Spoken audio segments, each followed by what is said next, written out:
The night sky above Arizona was clear and full of stars when Alex Martinez first heard the signal. He sat alone in the quiet NASA listening station, his coffee growing cold beside him. The computers hummed softly as they always did during his night shift.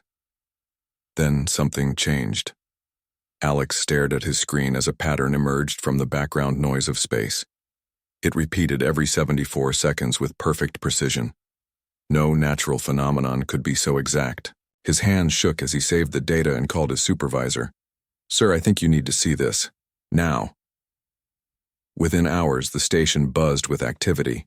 Scientists rushed in from their beds, still wearing rumpled clothes. By morning, the president had been informed. Within 3 days, the world knew. We were not alone in the universe. Governments tried to keep people calm while scientists worked day and night to understand the signal. It contained mathematical sequences, then simple images, and finally a message. "We are coming, we bring peace." 83 days later, they arrived. The alien ship descended through clouds above the United Nations building in New York. It hovered silently, its smooth surface reflecting the sunlight. Thousands gathered in the streets below, their faces filled with wonder and fear. Police struggled to maintain order as the world watched through countless screens. A beam of light shot down from the ship and 5 figures materialized on the ground. 2 were tall and slender with silvery skin that seemed to flow like liquid, the Eliorans. Another 3 had 4 arms and eyes that glowed blue, the Vexari. They wore no spacesuits or breathing equipment. Instead, small devices on their necks, pulsed gently. "We represent the Galactic Council," the tallest Elioran said in perfect English. "We have watched your world for centuries. You are now ready to join us." Susan Kelly had been teaching linguistics at Harvard when the government called her. At 42, she never imagined becoming humanity's first ambassador to aliens. Now, she sat across from beings from another world, trying to hide her amazement as they explained the truth of the galaxy. "The Council includes 34 intelligent species," the Vexari named Zol told her. "We have existed for over 10,000 years, bringing order and progress to the stars."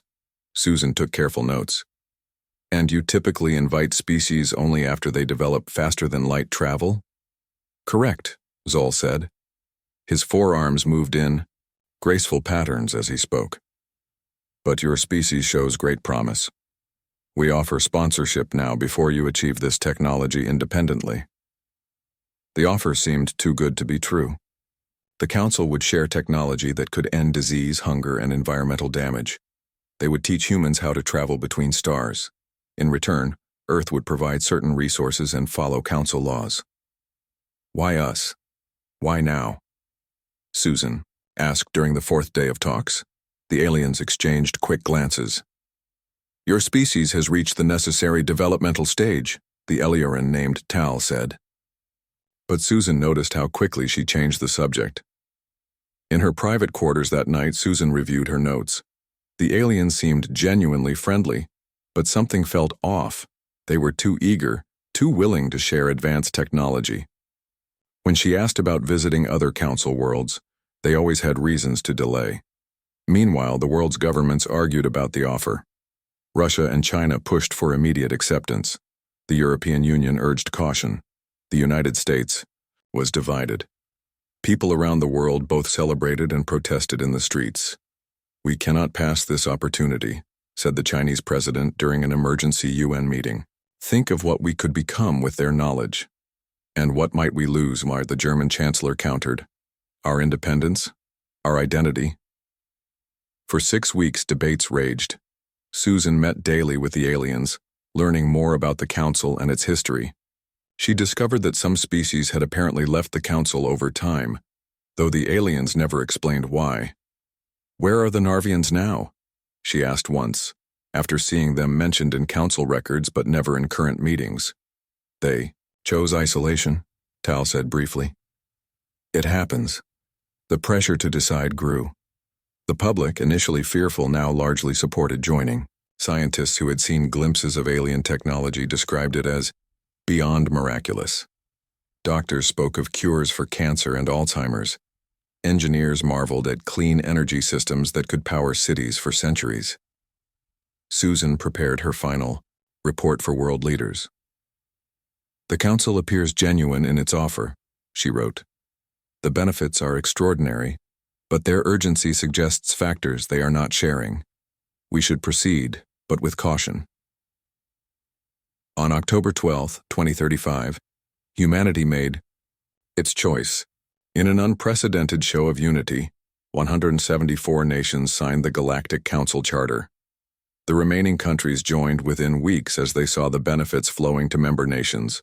A new era began. Council teachers arrived on Earth to help humans understand alien technology.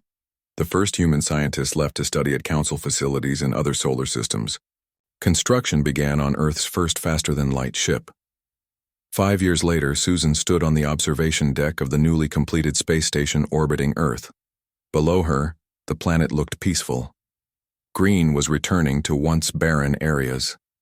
The oceans were cleaner than they had been in centuries. Beside her stood Zol, who had become something like a friend.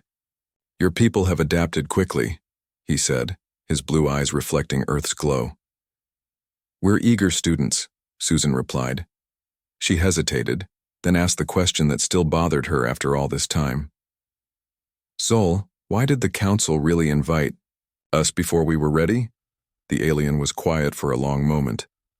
Finally, he turned to her. "The galaxy is very old, Susan Kelly, and not everything in it is kind." Before she could ask what he meant, he moved away to speak with other officials. Susan looked back at Earth, wondering what exactly humanity had gotten itself into. Nathan Ford had never imagined he would live on another world. Yet here he was, 5 years after Earth joined the Galactic Council, walking through the gleaming halls of Centralis. The massive space station served as the Council's headquarters, housing representatives from all 34 member species. As Earth's first xenobiologist to work directly with the Council, Nathan studied how different alien species adapted to various environments. His work was fascinating, but lately, he had noticed something strange. The Meraki haven't attended Council meetings in 3 months, he told his human colleague Ben Harris as they ate lunch in the station's food hall. The air smelled of strange spices and the gravity felt slightly lighter than Earth's. Ben shrugged. "Maybe they're busy with their own problems." "It's not just them," Nathan said quietly. "The Jothi left last month, and the Kree haven't sent a representative since winter." Ben frowned. "What did the Council say about it?" "That's the odd part. They barely acknowledge it. When I asked Ambassador Tal, she just said it was internal matters and changed the subject." That evening, Nathan searched the Council's public records. All 3 species had joined the Council within the last 500 years, relatively recent by Council standards. All 3 had been eager participants in joint projects. Now they were simply gone. Meanwhile, across the galaxy, Patricia Winters stood on the bridge of the ESS Horizon. The ship represented humanity's greatest achievement, the first Earth vessel capable of faster-than-light travel. Built with Council technology but human ingenuity, it had been exploring nearby star systems for the past year. "Captain, you should see this," called Lisa Chen, the ship's science officer. She pointed to her screen. "The star is showing unusual activity." Patricia studied the readings. The star was a normal G-type similar to Earth's sun, but its output was fluctuating in strange patterns. "Could our equipment be malfunctioning?" she asked. Lisa shook her head. "I've checked everything twice. Something's happening to that star." When they returned to Earth, Patricia filed her report with both NASA and the Galactic Council representatives. The Council officials barely glanced at the data. "Measurement errors," a Vixari named Zol told her dismissively. "Your instruments are still quite primitive by our standards." Patricia left the meeting feeling frustrated. "They didn't even look at the data properly," she told her second-in-command. 2 weeks later, the Horizon visited another system and found the same strange stellar activity. This time, Patricia sent the data directly to Earth scientists rather than to the Council first. On Earth, Kyle Bennett had just been appointed as the head of the new Department of Extraterrestrial Affairs. His office in Washington, D.C. was still being set up when Patricia's report arrived. Kyle had been a diplomat before aliens arrived, and his calm approach had made him perfect for dealing with the sometimes confusing council representatives. He was reviewing Patricia's findings when his computer chimed with an incoming message. The sender was listed simply as Zix, a Vexary name. The message was encrypted with a note, "For human eyes only." Kyle's hands hesitated over the keyboard. Unauthorized communications from council members were unusual. After a moment's thought, he opened the message. His screen filled with data streams, star charts, and complex equations. A simple text message appeared at the bottom. "Your captain is correct. The stars are dying. The pattern is spreading. You have perhaps 15 years before it reaches your system. The council knows but will not act to save you. Find me on Centralis for more information." Kyle stared at the message for a long time. If it was true, billions of lives were at risk. If it was false, acting on it could damage Earth's standing with the council. He decided to verify the data first. He sent Patricia's readings and Zix's data to the top scientists on Earth, asking them to analyze it quietly. 3 days later, they confirmed both sets of data showed the same thing. A wave of stellar instability was moving through the galaxy. Kyle arranged an emergency meeting with the council representatives on Earth. He brought the scientists' analysis and laid it out carefully. "We believe there is a serious threat moving through the galaxy," he explained. "We need to start preparing now." The reaction was immediate and harsh. The Illyrian ambassador, Tal, turned silver with anger. "This is nothing but human panic," she said coldly. "Your scientists have manipulated the data." "We just want to understand what's happening," Kyle insisted. "Nothing is happening," the Vexari representative said, refusing to look at the evidence. "This meeting is over." The next day, 3 council species suspended diplomatic relations with Earth without explanation. The council also restricted human access to certain technologies and star charts. On Centralis, Nathan received a strange message asking him to access the historical archives. Using his research credentials, he found records normally restricted from view. What he discovered shocked him. The council hadn't existed for 10,000 years, as they claimed. The actual records showed over 2 million years of history. Species continuously joined the council, stayed for a few hundred or thousand years, and then mysteriously disappeared from the records. "They've been lying to us," he whispered to himself in the empty archive room. As Nathan made this discovery, Patricia's ship was on a routine patrol near the galactic core. They detected an unusual concentration of ships, hundreds of massive council vessels moving in formation away from the core, heading toward the galaxy's edge. Using the Horizon's advanced sensors, they scanned the ships from a distance. Each massive vessel contained thousands of stasis pods, and the energy signatures suggested they were prepared for a very long journey. "They're evacuating," Patricia realized with horror. But from what? The pieces of the puzzle were starting to come together, revealing a truth more terrifying than anyone on Earth had imagined. 10 years passed since Kyle Bennett received Zix's warning. Earth had changed during this time. Humans had built more colonies on Mars and established mining stations throughout the asteroid belt. The relationship with the Galactic Council had grown tense but workable. Then one morning, every screen on Earth flickered. The familiar face of the Illyrian ambassador Tal appeared, her silver skin looking duller than usual. "People of Earth," she began, her voice strangely flat. "The Galactic Council can no longer deny what is happening. The stars at our galaxy's core are failing. A wave of quantum destabilization is moving through space, rendering planets uninhabitable and stars unstable. We have monitored this phenomenon for millennia. It is called the Purge." People around the world watched in stunned silence as she continued. "The Council has initiated the Exodus Protocol. All member species will migrate to neighboring galaxies through our gateway technology. As the newest Council members, Earth's allocation will be limited to 5% of your population." The transmission ended. Chaos erupted across the planet. 5% meant only about 400 million people could be saved. How would they be chosen? Who would decide?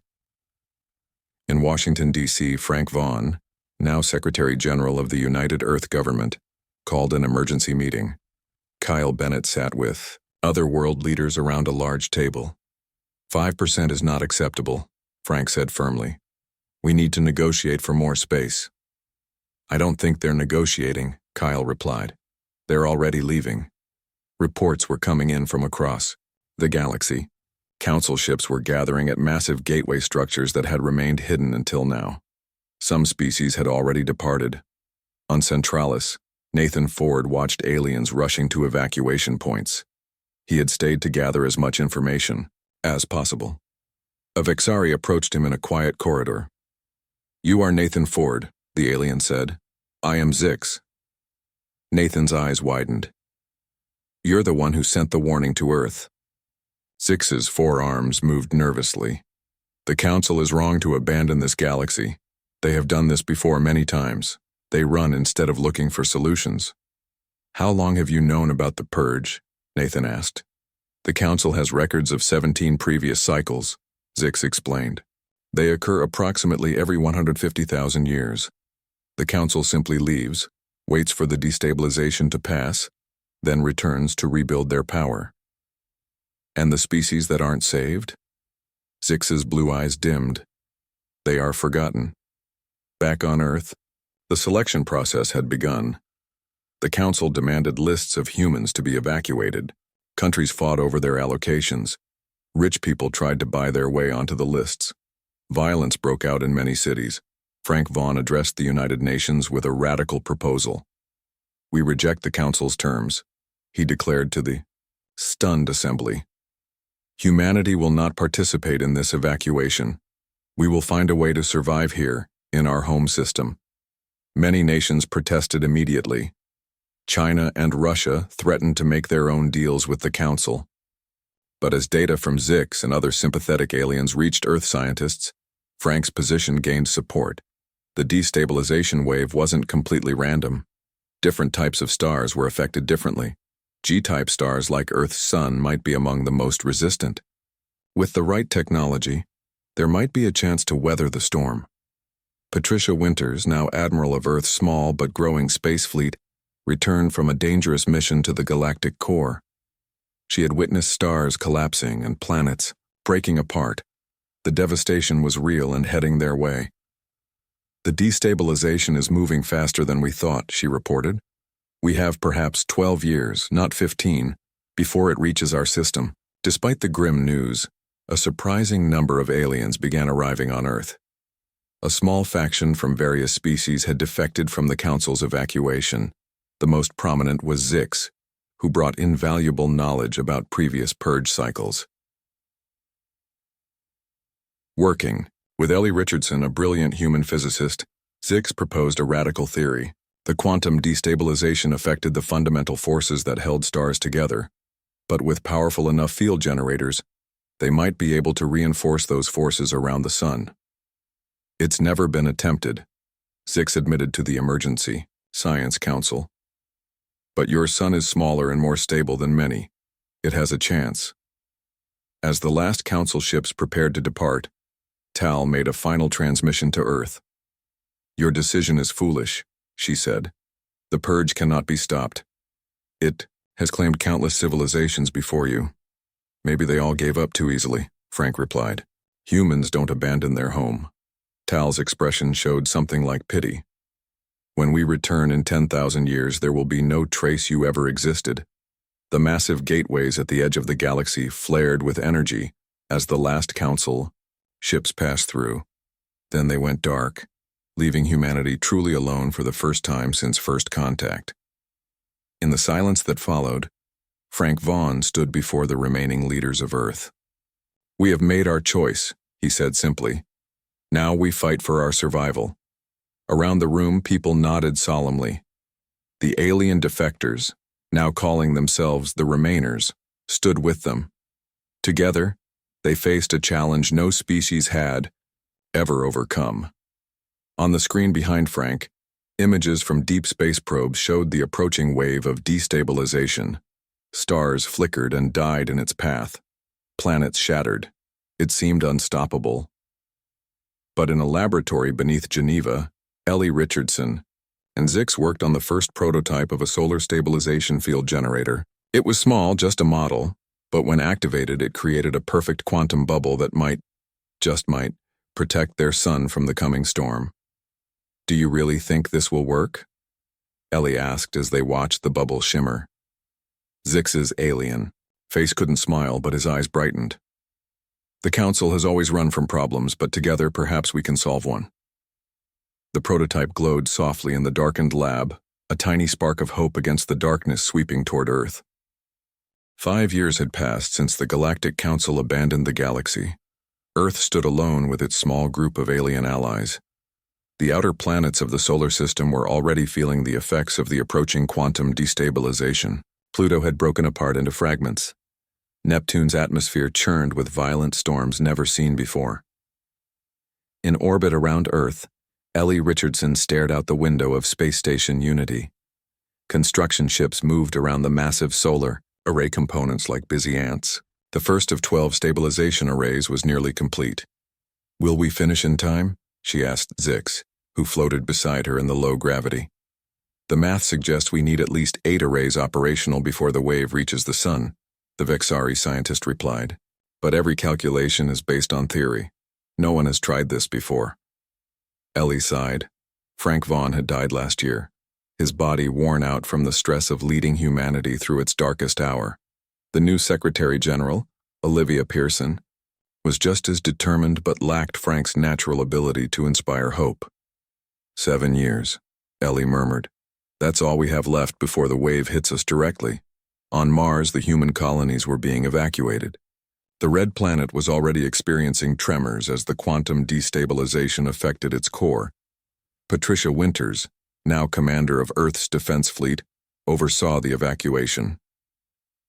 "The last transport leaves tomorrow," her second-in-command reported. "After that, Mars is on its own." Patricia nodded grimly. They were consolidating all remaining humans on Earth and in the specially hardened habitats built throughout the asteroid belt. Nearly 2 billion people had died in the past 5 years from disasters related to the approaching wave. Resources were stretched thin. Back on Earth, debates raged between two factions. One group, led by scientist Alan Fisher, argued for building generation ships, massive vessels that could carry thousands of people away from the solar system in search of safety. "The arrays are an untested theory," Alan insisted during a heated meeting of the Global Emergency Council. "We should be focusing on escape, not a likely futile stand." Olivia Pearson stood firm. "And go where? The destabilization wave extends at least 50 light-years in all directions. No generation ship could travel beyond it before the wave catches up." "At least it gives some people a chance," Alan argued. The alien defectors who had stayed supported Olivia's position. A Kree scientist named Morla presented data from probes sent to nearby systems. "All show the same pattern of degradation," she explained in her musical voice. "There is nowhere to run." That night, Olivia made the final decision. Earth would commit fully to the array project. Every remaining resource would be directed toward its completion. In her private quarters, she recorded a message for future generations, should any survive. "We choose to stay," she said simply. "Not because we have no other options, but because this is our home. Humans do not abandon their home." In space, construction accelerated. Thousands of workers labored in zero gravity to build the massive arrays. Each one was the size of a small moon, with delicate quantum field generators at its core. On the distant dwarf planet Eris, Patricia Winters and a small team installed monitoring equipment. They had just finished when their ship's sensors sounded an alarm. "Unidentified vessel approaching," the computer announced. Patricia rushed to the bridge. "Council ship?" "Unknown design," her pilot reported. "But definitely not human." The strange ship slowed as it approached their position. It was smaller than Earth vessels, with an organic look to its hull. After tense minutes of silence, a transmission came through. "People of Earth," a voice said in accented English. "We are the Narvians.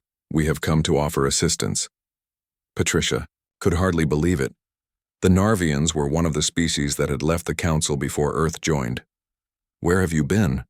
she asked when communication was established. "Hiding," the Narvian captain replied. "Like you. We refused to abandon our home systems when the last purge came. We survived by developing technology similar to what you are attempting. Hope surged through Patricia's crew. They weren't alone after all. Over the next weeks, 4 more species made contact. All had chosen to remain during previous purge cycles. All had survived by developing various forms of stellar stabilization technology. And all had been monitoring Earth's efforts. "Why didn't you contact us sooner?" Olivia demanded when the representatives met on Space Station Unity. The Tellurian ambassador, a crystalline being that shimmered as it moved, answered, "We needed to see if you had the will to survive on your own. Many species give up." "Humans don't give up," Olivia replied firmly. With the help of their new allies, the array construction accelerated. The Narvians contributed advanced quantum field technology. The Tellurians provided better power sources. The reptilian Drac brought stabilization algorithms perfected over 3 purge cycles. As Jupiter began to show signs of destabilization, its massive storms growing more violent by the day, the first 8 arrays were completed and moved into position around the Sun. Earth scientists and their alien allies worked day and night to perfect the control systems. In her laboratory on Tlasnand and Unity Station, Ellie Richardson made final adjustments to the main control program. Zix worked beside her, his 4 hands moving with incredible precision over the holographic controls. "If this works," Ellie said quietly, "we'll have done what the Council thought impossible." Zix's eyes glowed with an emotion that had no human name. "We will have proven that cooperation is stronger than abandonment." On Earth, people gathered in public squares to watch the arrays power up. The massive structures began to glow as they generated the quantum fields that would, theoretically, keep the Sun stable. Saturn's rings had begun to dissipate, the tiny particles affected by quantum fluctuations. Mars shuddered with constant quakes. The wave was nearly upon them. In the control room, Olivia Pearson gave the final order. "Activate the arrays." Across the solar system, humans and aliens alike held their breath as the fate of Earth hung in the balance. The solar arrays glowed bright blue against the blackness of space. As the quantum destabilization wave hit the Sun, everything trembled. On Earth, the sky flickered between day and night. Oceans rose and fell in massive tides. The ground shook with earthquakes. In the control center on Space Station Unity, Ellie Richardson and Zix worked frantically to adjust the array settings. Their fingers flew over the controls as they fought to maintain stability. "Field strength dropping in Array 4, Ellie shouted. Zix immediately redirected power from the reserve systems. "Holding at 70%, barely enough." For 3 days the Sun flickered and pulsed with strange energies. The quantum wave tried to tear apart the forces that held the star together, but the arrays, built by humans and their alien allies, pushed back against the chaos. On the 4th day, Olivia Pearson stood at the window of her emergency bunker and watched the sunrise. For the first time in days, it looked normal, steady, and bright. "We've done it," she whispered. The news spread quickly. The arrays had worked. The Sun was stable, Earth had survived the impossible, but the cost had been high. Nearly 1 billion people had died during the crisis. Cities lay in ruins from massive storms and earthquakes. As the destabilization wave passed beyond the solar system, Earth's deep space sensors detected something surprising. Other stars throughout. The galaxy still shone. Not many, perhaps 1 in 1,000, but enough to know that humans were not the only survivors. 50 years later, Greg Nelson stood on the bridge of the Alliance vessel Endurance. He was the great-grandson of one of the engineers who had built the original solar arrays. Now those arrays were a monument to human determination, still circling the Sun but no longer needed as the purge had passed. "Coming up on the Tellurian system," his pilot announced. Greg nodded. "Send the standard greeting." The Endurance was the flagship of humanity's new fleet.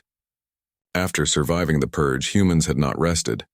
They had rebuilt, expanded throughout their solar system, and then reached for the stars again. But this time they did so alongside their allies, the species who, like humans, had refused to run. Together, they had formed the Survivor Alliance. Unlike the hierarchical Galactic Council, this alliance was built on mutual respect and shared knowledge. No species was considered more important than others. All worked together to repair the damage the purge had caused.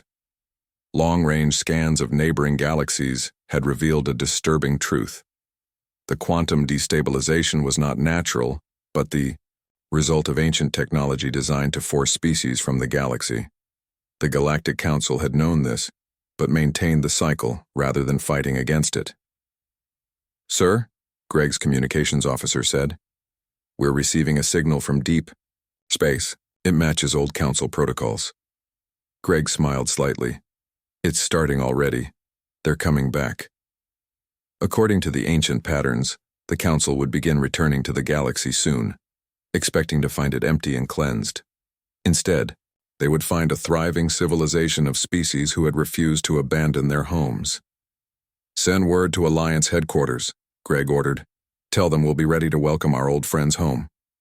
The Endurance continued its patrol through the stars that humans had helped save, stars that would have died if humanity had chosen to run.